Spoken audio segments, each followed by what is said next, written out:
Well, hello everybody, and welcome back to G-Bear's Off-Grid Ways. And as you can see, we've got blue skies out here with sun shining. So, as promised, today we're going to get involved in a video about solar power. And what kind of solar power? Well, it's portable solar power. Portable meaning you can take it with you. So, as you all know, on my van here, when I first came out here, I had set myself up with a portable solar system, and the rack on the roof of the van actually holds solar panels. And then inside the van, I've got a charge controller and an Optima battery. That's a deep cycle battery, and I ran my table saw, my skill saw, drills, electric jackhammer, all that stuff out here to build my homestead off of that little system. I did have a 3,000 watt modified sine wave inverter in the van, or I still have it there, but that's what I used to convert everything to 120 volts AC so that I could run my power tools. So let me set my tripod down here and turn the camera around and readjust it, and I'll show you what we've got going here. All right, I had to put this tote here with my multimeter inside there so that you could see the screen on it when I check voltages and things like that, because the sun was so bright on it you couldn't see the screen. So that's that little setup right there. So what's the product today? Well, the product is a product from Batteria Power, and it's an MPPT solar charge controller in this little box. You can see it's about twice the size of my hand. It's a small box, but it is a maximum power point charge controller, which makes it a really handy little deal. Now, on this, we also have a label here. And on the label it says that it's a Sunrock 20 Pro 12 or 24 volt 20 amp charge controller. Okay, so the max input voltage on this for 12 volts would be 30 volts open current, and for 24 volts would be 60 volts open current. It just say it's twice what it is when you go from 12 to 24. Okay, so your maximum PV power, which is your photovoltaic or your solar panels, would at 12 volt would be 300 watts, or at 24 volts would be 600 watts. And that's really a good size system for running your power tools, for building and getting set up for your off-grid living, for your homestead. So this is going to be something of interest to you. Pay attention, everybody, because here we go. All right, so you can see the little box it comes in. This is what the product looks inside. But let me tilt this down to the table now. We'll set the box down and get her opened up. So inside we have so on Google Play you can download Charge Pro 2 on your Android, and you can set up your charge controller and monitor real-time data for enhanced charging experience. Pretty cool. I guess you can scan the code here, the QR code, or you can just go to Google Play and look up the icon like this one right here that says Charge Pro 2.0. All right, so that's first thing in there. Next is a user manual. User manual from Batteria Power for the MPPT solar charge controller. Okay, well, it gives you quite a bit of information in here. Everything that you're going to want to know about, sizes. Now, they also have a 10 amp unit. This is the 20 amp Pro. I don't think the 10 amp has the Bluetooth capabilities on it. So if you're going to get one of these, make sure you go for the 20 amp. unless you really don't care about being able to monitor it. But still, I'd rather have 20 amp than 10 amp any day. All right, that's just me. All right, what's this here? Oh, a quick start guide. Now that's my type of thing. Here we go. So to use a nominal 18 volt panel for 12 volt battery and a 36 volt panel for 24 volt system, do not arbitrarily use in series, okay? Do not exceed photovoltaic voltage open current. Request as follows: cannot exceed 30 volts for 12 volt battery and 60 volts for a 24 volt battery. Otherwise the product may be damaged. All right, so the PV voltage is 3 volts higher than the battery voltage, and so on. So lead acid, we don't use standard lead acid batteries. We're going to use deep cycle batteries. So those of you who are setting up your system, remember that. If you're going to go buy a battery that you're going to use for your off-grid portable solar system, get yourself a good deep cycle battery. Okay, you can get them in lead acid. They're a sealed type battery, maintenance free. They are lead acid, or you can get them in gel. The gel has the capability of being able to lay on their side and still work without worrying about spilling any acid and stuff like that. So let's get back to it. Inside the box, here's our charge controller. Let's see. We'll get that out of here. It looks like it uses SAE type connectors. And I guess just for shipping, they connect them together. So we'll pull those apart. One thing about SAE connectors is that you always want to make sure about your polarity on that. Red in DC voltage, always red is positive. Black is negative, okay? So you see a positive and your negative. So you have to make sure that those polarities don't get swapped around when you're making connections. Now let's see what else they got in here.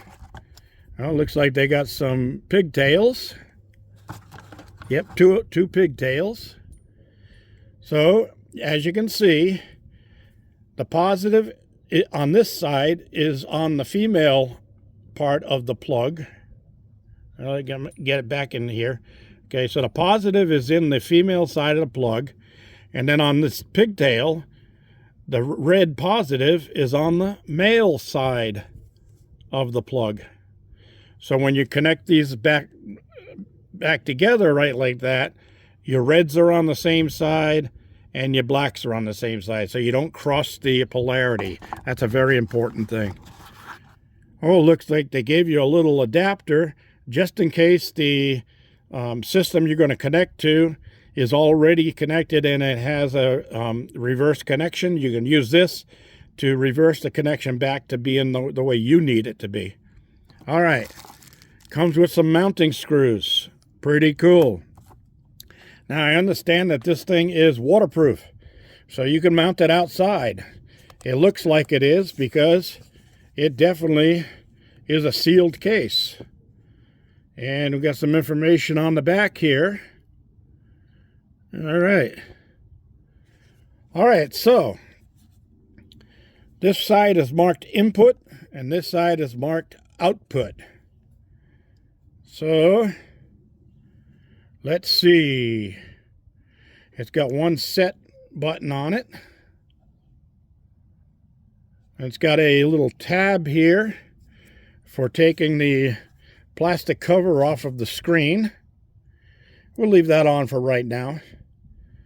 All right, I made myself up a jumper here a while back because, as you know, I buy solar panels from one of the local stores here, and they all come with SAE type connectors. So on this one, I've already got the clips on there. And I've got the red going to the positive or the male connecting end on here. And the black is on the female connected end. All right. So let's set that down. And we'll get out our user manual to make sure they want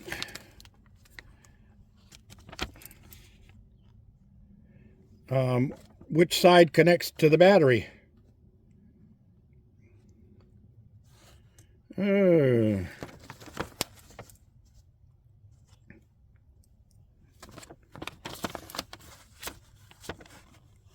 we go. All right, so on this, apparently where it says output side is going to be where your battery connects. All right, so let's swing this around a little bit. I've got a battery over here, as you can see. And we're going to take my jumper and plug it into the output side of the meter. Okay, so here's our connectors. Now we're going to connect those to the battery. Positive, the red to the positive, or the red to the plus side, and the black to the negative side. And we have a reading. We move in a little closer here. We're showing 13.3 volts. My battery is fully charged with the little extra that it needs. Okay, so there's 0 amps on it right now. And that's a good thing. So let's see. It's showing gel battery. And I'm pretty sure that this should be AGM. So let's long press and hold. And we got a flash and hit it once. And we're on IGM. Now this will work with a LiFePO 4 battery. So that LiFePO 4 is lithium iron phosphate battery. Okay, now if you can get one of those, they're a little pricey, but if you can get one of those for your portable off-grid, that's the best way to go, because all lead acid batteries, even this type right here, it's a sealed unit, and this one is gel if I'm not mistaken, because it can lay on its side. But anyway, the thing with these is that you can only discharge them 50%. Okay, so 10.5 volts would be 50% from the 12 volts. So you're only getting 2 volts of usage out of it. Now, with a lithium battery, you'll be able to discharge it 100% without damaging the battery and recharge that battery, and it'll charge right back up and you'll be back in business again.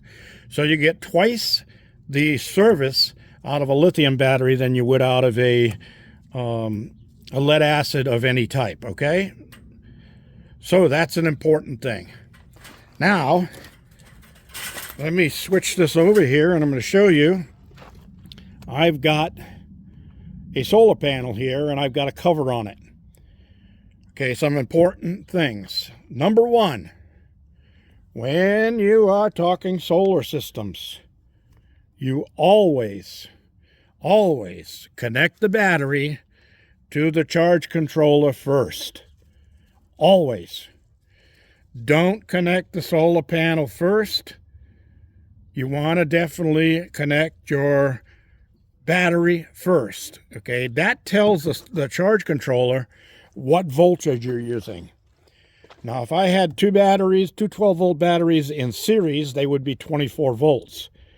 And I'd have to hook those up first to the charge controller so the charge controller knows I'm dealing with 24 volts. That's a very important thing. The other thing, the reason I've got a cover on my solar panel is you don't ever want to connect or disconnect solar panels from your charge controller while they are under load, which means the sun is beating on them. Okay, you do not want to connect or disconnect with the sun beating on your solar panels, so cover them.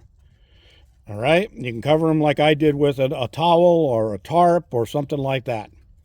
All right, let me get up and take the towel off this corner so I can get the cable over here.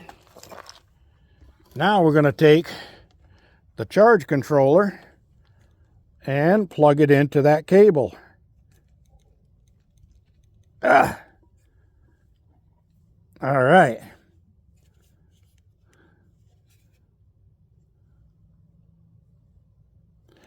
Now, it showed an error 13. Why did it show an error 13? Well, look at this this solar panel connection. It has the red on the female side, the black on the male side. And here's my charge controller. The charge controller has the black on the male side and the red on the female side. So if I plug this to this, I'm reverse polarity. Okay, so luckily they gave us one of these little adapters. We're going to plug that in, and then we can plug this in. And now our reds are on the same side and our blacks are on the same side. So let's take a look now. Okay, now it's showing 13 volts or 13.2 volts, but no amps because the panel is covered, but the battery is also fully charged. Let's take the cover off the panel. And let's see what we got here. Oh, look at that. We're charging 0.3 amps. And we went to 13.3, so we jumped a little bit on the voltage. All right. Sorry it's upside down, but that's all the wiring I have right here. But, hey, that's a good thing. It's saying the 100% is flashing. It's saying the battery is 100%. So, yes, this unit works. It seems like it's a great little unit. Now, I will download the app and check to see if I can get a reading on my smartphone so that I can use Bluetooth on it and I don't have to go out and check it all the time. But I will set this up as a portable unit for moving my pumps around when I transfer water. So I've got my little wagon cart down here. I'll set the battery and the solar panel on that and the charge controller, and then I can move around with my battery and my solar panel and that stuff and transfer water after a rain. Great deal, everybody. I like it. I will leave the information, and I am a representative of this company. I did sign up, so I will leave the links in the description and maybe on the video itself. I'll put it up at one of the screens of the video so that you can go and check it out. Also, I will leave a discount code to give any one of my viewers a 10% discount if you use my discount code. And that's GBEARH, all one word, GBEARH. And I'll leave that on the description also so that you don't forget that code. So when you're on the website, if you decide to buy one, go for the 20 amp unit. Also use the 10% discount and save yourself some money. That's all for today, everybody. This is G Bear thanking you for joining me and signing off.